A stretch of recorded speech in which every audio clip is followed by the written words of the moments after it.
The 1930s, a decade infamous for economic turmoil and political upheaval that would coalesce in war. A war that would go down in history as one of Australia's most disastrous military operations. That's right, it's the Emu War. So, how did the Australian Army end up at war with birds? And more importantly, how did they lose? Let's rewind to 1932. The Great Depression has swept through Australia, and wheat farmers were struggling against falling crop prices. Cue the arrival of 20,000 emus, a ferocious flock of flightless feathered fiends, dead set on destruction. But they weren't evil, just hungry. Emus are native to Australia, and they've been emuing around long before farmers decided to get in their way. They regularly migrate to the coast after breeding, and that year they found thousands of acres of newly cultivated farmland. In their eyes, an all-you-can-eat buffet. And, well, emus are going to emu. Understandably, the farmers were vexed. But these weren't just any vexed farmers. Many were World War I veterans and knew just the thing for unwanted visitors. Machine guns.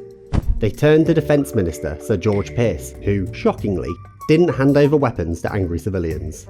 No, he deployed a regiment of the Australian Royal Artillery to take on the birds. That's right, Australia actually sent the army to fight emus. It's showtime. Major Meredith and his merry men versus a bunch of hungry emus.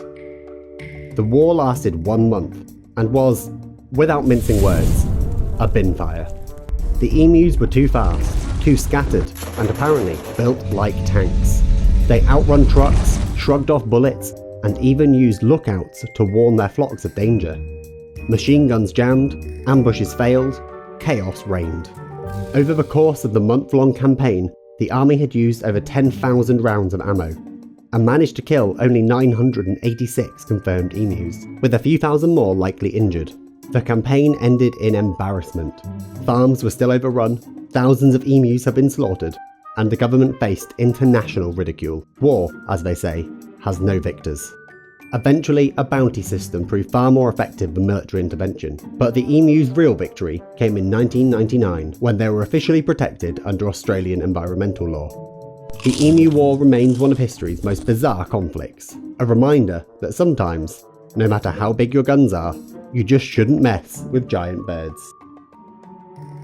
Thanks so much for watching. Be sure to like and subscribe for our future videos.